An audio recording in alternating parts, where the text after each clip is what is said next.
Alam niyo guys, may kwento ako sa inyo. Makinig mabuti. Dahil itong ikikwento ko sa inyo ay masyadong matalanhaga. So, ayan, makinig mabuti.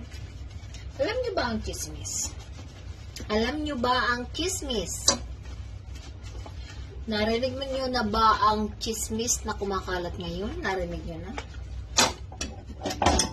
So, ayan, kung hindi niyo pa naririnig sa akin, magmumula ang chismis. Alam niyo ba, guys? Alam niyo ba? Malapit na akong yumaman.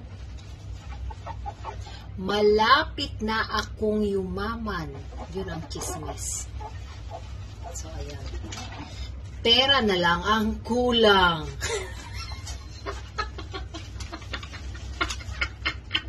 Oh, di ba? Malapit na akong yumaman. Pera na lang ang kulang. Totoo ang chismis. Kaya, maniwala ka na sa chismis. Bye!